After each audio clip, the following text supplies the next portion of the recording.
जय हिंद जोहार। बहुत बहुत स्वागत है आपका हमारे चैनल पर। तो यहाँ पर वक्त हो चुका है सुबह का और वक्त कर लेते हैं तमाम बड़ी खबरों की जो कि झारखंड से जुड़ी हुई महत्वपूर्ण जानकारी निकल कर आ रही है। सर्वप्रथम जो बहुत बड़ी खबर निकल कर आ रही है जिसमें मुख्यमंत्री हेमंत सोरेन के ऊपर आरोप लगाए जा रहे हैं उम्र की सीमा को इधर उधर करने पर। जी हाँ, साल के ही अंतराल में 7 साल बढ़ गई है। 2019 में उनके नामांकन पत्र में उनकी उम्र 42 साल बताई गई थी, लेकिन इस साल नामांकन पत्र में उनकी उम्र 49 साल बताई गई है। बरहेट से भाजपा प्रत्याशी गमलियात हेम्ब्रम ने इस आशय की शिकायत की है और पदाधिकारी गौरव भगत से की है। उन्होंने भाजपा प्रत्याशी ने हेमंत सोरेन की जमीन की कीमत पर भी सवाल उठाए हैं। जी हाँ, गमालियत का कहना है कि हेमंत सोरेन ने बोकारो के जरीडी में स्थित अपनी 43,560 वर्ग फीट जमीन का खरीद मूल्य 2019 में 10 लाख रुपए बताया था, जबकि इस बार उसकी कीमत मात्र 4,45,000 रुपए बताई गई है।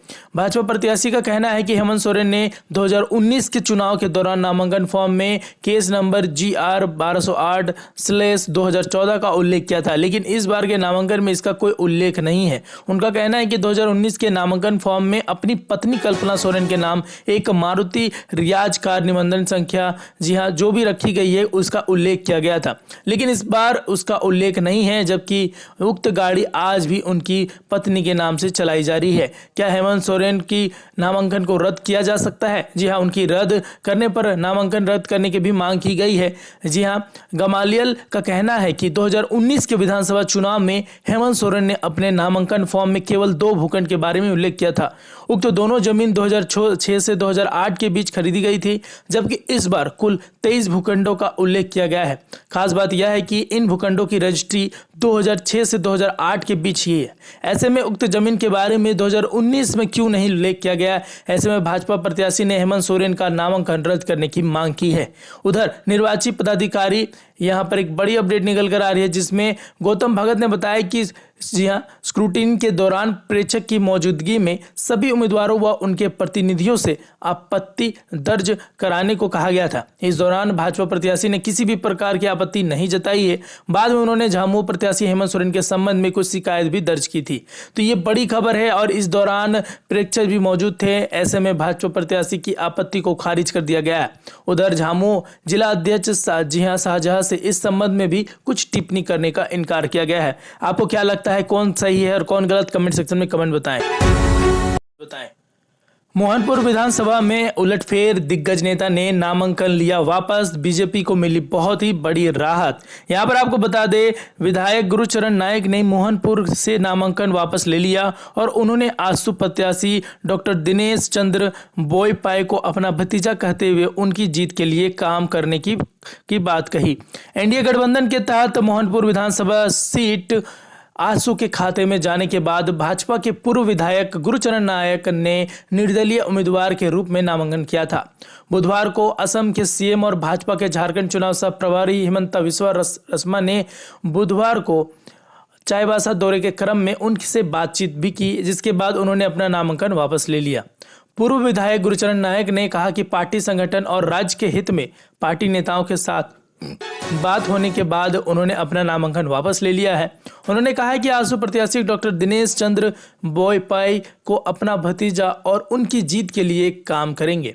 रांची में आगामी विधानसभा चुनाव को देखते हुए कांके, रांची, हटिया, मांडर और तमाड़ क्षेत्रों में नाम वापसी की अंतिम तिथि बीतने के बाद उम्मीदवारों की संख्या का ऐलान हो गया है। जिला निर्वाचन पदाधिकारी सह उपायुक्त वरुण रंजन ने आधिकारिक तौर पर यहाँ पर एक बड़ी अपडेट दे दी है, जिसमें तमाड़ में 58 से 18, रांची 63 से 18, हटिया 64 से 27, कांके 65 से 13 और मांडर 66 से 17 प्रत्याशी मैदान में उतर चुके हैं। यानी 5 विधानसभा क्षेत्र में कुल 93 प्रत्याशी चुनावी जंग में हैं। जिन विधानसभाओं क्षेत्रों में 15 से अधिक उम्मीदवार हैं, वहां प्रति मतदान केंद्र 2 बैलेट यूनिट्स लगाई जाएगी। तमाड़ में 2, रांची में 2, हटिया 2, कांके एवं मांडर में 2 बुलेट यूनिट लगाई जाएंगी। नाम वापसी में तमाड़ 1 से 1, रांची विधानसभा सीट से मुनचुन राय सहित 4 आवेदनकर्ताओं ने नाम वापस ले लिया है। हटिया के से एक और कांके से एक प्रत्याशी ने अपना अपना नाम वापस लिया है। इसके बाद चुनाव चिन्ह का आवंटन कर दिया गया है। चुनाव के दौरान ईवीएम, वीवीपैट मशीनों, मतदान कर्मियों के लिए दिए जाने वाले सामग्री, वाहन एवं अन्य जरूरी उपकरणों का dispatch Birsa Munda football stadium और मोराबादी मैदान से किया जाएगा। सभी मतदान दलों को निर्देश दिया गया है कि जो भी चुनाव दिवस के एक दिन पहले ही अपने अपने निर्धारित मतदान केंद्रों पर पहुंचे, ताकि समय पर भी सारी तैयारियां पूरी की जा सकी। मतदान प्रक्रिया के बाद कुल 2080 मतदान केंद्रों की पोलर्ड ईवीएम कृषि उत्पादन बाजार समिति पंडरा स्थित ब्रज गृह में सुरक्षित रखी जाएंगी। इसके अतिरिक्त सुरक्षा कारणों से 27 मतदान केंद्रों की ईवीएम को अगले दिन पूर्वा तक वज्र गृह में रखा जाएगा। सभी निर्वाची पदाधिकारी अपने अपने क्षेत्र में प्रत्याशियों और उनके चुनाव चिन्हों की जानकारी भी सार्वजनिक करेंगे।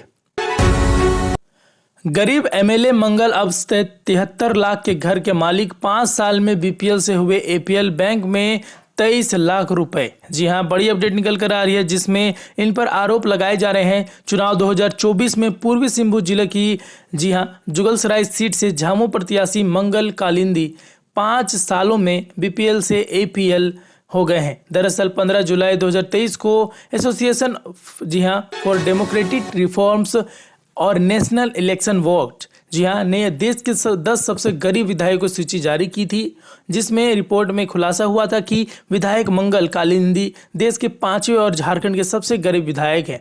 2019 के झारखंड विधानसभा चुनाव में आयोग को दिए गए शपथ पत्र में मंगल कालिंदी ने बताया था कि उनके पास कुल 30,000 की संपत्ति है। इसमें 20,000 रुपये नगद, जबकि बैंक अकाउंट में 10,000 रुपये हैं। उनके नाम पर घर और जमीन नहीं है। जी हाँ, उन्होंने तब तक किसी बैंक या संस्था से कर्ज भी नहीं लिया था। उन पर देनदारी नहीं थी। उस समय कालिंदी ने अपना पेशा मजदूरी बताया था। लेकिन 2019 से 2024 यानी कि 5 सालों में कालिंदी के पास 73 लाख का अपना घर है, 10 लाख की स्कॉर्पियो कार, जी हाँ 3 लाख की बोलेरो कार और एक बाइक है। नकदी 50,000, 40,000 का सोना, बैंक बैलेंस में 23 लाख से अधिक रुपए हैं।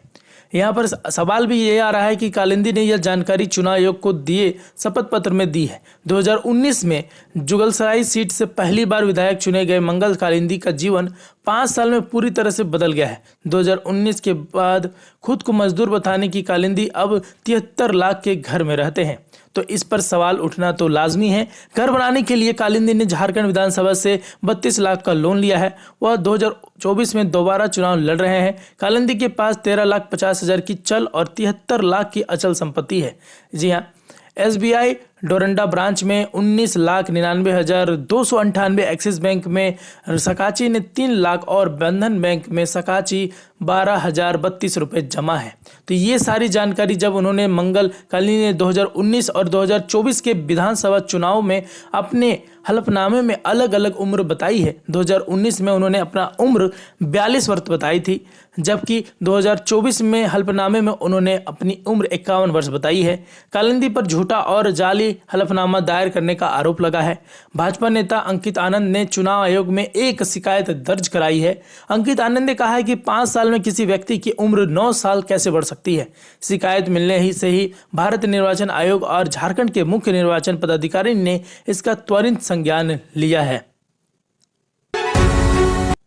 बोकारो में दिवाली जश्न के बीच लगी आग, पटाखे की 66 दुकानें जलकर राख हो चुकी है। बोकारो में मरगा पुल के पास पटाखों की दुकानों में आग लगने का मामला सामने आया है। घटना के बाद मौके पर अफरा तफरी का माहौल है। आग इतनी भयानक थी कि 66 दुकानें देखते ही देखते जलकर राख हो गई। दिवाली के जश्न के बीच झारखंड से चिंतित करने वाली खबर आ रही है। बोकारो में मनरेगा पुल के पास पटाखों की दुकान में आग लगने का मामला सामने आया है। घटना के बाद मौके पर अफरा तफरी का माहौल है। आग इतनी भयानक थी कि 66 दुकानें देखते ही देखते जलकर राख हो गई है। जानकारी के मुताबिक आग लगाने की घटना के बाद दमकल की 4 गाड़ियां मौके पर पहुंची और कड़ी मेहनत के बाद आग पर काबू पाया है। यहाँ पर एक बड़ी दुखद की बात है। अगर आप भी बोकारो से हैं तो इस वीडियो के कमेंट सेक्शन में कमेंट जरूर करके बताएं। झारखंड के इस अफरा तफरी और बड़े विधानसभा चुनाव के बीच झारखंड में विधानसभा चुनाव सिर पर है। इस दौरान भाजपा और जेएमएम के कई नेता बागी हो गए हैं। इस दौरान भाजपा के वरिष्ठ नेता सत्यानंद झा भी बागी हो गए हैं। सत्यानंद झा ने बीजेपी से टिकट न मिलने के बाद नाराजगी जाहिर करते हुए निर्दलीय नामांकन दाखिल कर दिया है। सत्यानंद के पर्चा दाखिल करने के बाद बीजेपी में हड़कंप मच गया है। उन्हें मनाने के लिए भाजपा ने झारखंड प्रभारी हिमंता बिस्वा शर्मा को लगाया है। शर्मा सत्यानंद को मनाने के लिए पहुंचे और उनसे एक बड़ा वादा साथ में लिया। आपको बता दें पूरी जानकारी क्या है। भाजपा के वरिष्ठ नेता सत्यानंद झा ने जामताड़ा से निर्दलीय नामांकन किया है। बीजेपी ने इस सीट में शिबू सोरेन की बहू सीता सोरेन को कैंडिडेट बनाया है। इंडिया गठबंधन के बंटवारे में यह सीट कांग्रेस के हिस्से में आई है। कांग्रेस ने यहां से इरफान अंसारी को अपना प्रत्याशी बनाया है। भाजपा के बागी सत्यानंद झा भी इस सीट से टिकट मांग रहे थे, लेकिन बीजेपी ने सीता सोरेन के नाम का ऐलान कर दिया। इस मामले पर बात करते हुए झारखंड के बीजेपी प्रभारी हिमंता बिस्वा शर्मा ने कहा कि जामताड़ा में हम सिर्फ एक व्यक्ति को ही टिकट दे सकते थे, उन्हें टिकट नहीं दिया जा सका, इसलिए वो नाराज हो गए और निर्दलीय चुनाव लड़ने का ऐलान कर दिया है। हिमंता ने कहा कि उनके नामांकन दाखिल होने जाने के बाद वो सत्यानंद झा को मनाने के लिए पहुंचे हैं। शर्मा ने कहा कि इन चुनावों के बाद भाजपा के लिए झारखंड में सरकार बनाना बहुत ही जरूरी है, इसलिए वो सत्यानंद झा को मनाने के लिए बहुत ही ज़्यादा पहुंचे और सत्यानंद झा के निर्दलीय नामांकन करने के बाद उनको मनाने पहुंचते हिमंता बिस्वा शर्मा ने एक बड़ा वादा भी किया है। शर्मा का कहना है कि झारखंड में भाजपा की सरकार बनना बहुत ही जरूरी है। इस दौरान शर्मा ने सत्यानंद झा से वादा किया कि नामांकन वापस लेने के बाद राज्य या केंद्र सरकार में एक अच्छा और सम्मानित पद दिया जाएगा। शर्मा ने कहा कि सत्यानंद झा बहुत पुराने कार्यकर्ता हैं। शर्मा ने कहा कि वह बहुत पुराने कार्यकर्ता और बहुत ही अपने कार्यकर्ताओं से बात करने के बाद भी फैसला लेंगे। इसके बाद आपको पूरी जानकारी भी बताते रहेंगे वीडियो में। बाबूलाल मरांडी को घेरने के लिए सीएम हेमंत सोरेन ने बनाई खास रणनीति। पर्दे पीछे में ये शख्स देखा रहा था।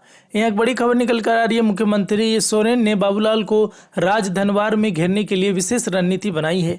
झामू ने इस सीट से निजामुद्दीन अंसारी को उम्मीदवार बनाया है, जबकि भाजपा की तरफ से प्रदेश अध्यक्ष बाबूलाल मरांडी को चुनाव मैदान है। राज्यसभा सांसद सरफराज अहमद ने इसके लेकर सीएम हेमंत सोरेन से मुलाकात की है।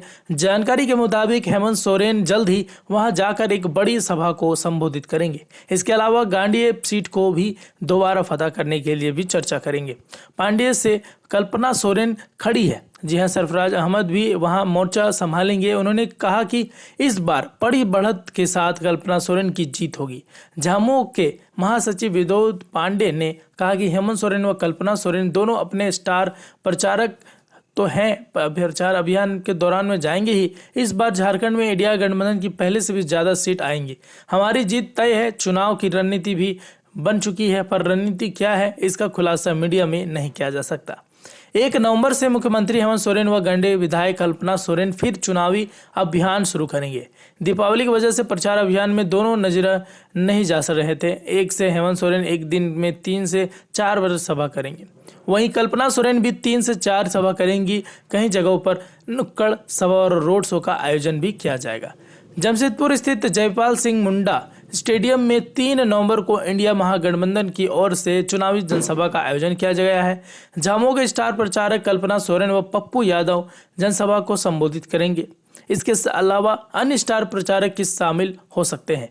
जी हाँ, चुनावी जनसभा को देखते हुए बुधवार को खास महल कुंडू भवन के समीप झामू जमशेदपुर प्रखंड समिति ने तैयारी की बैठक की गई थी। बैठक में प्रखंड व पंचायत स्तरीय सभी मंच व मोर्चों के ऊपर में पदाधिकारियों को जनसभा को सफल बनाने की जिम्मेदारी दी गई है।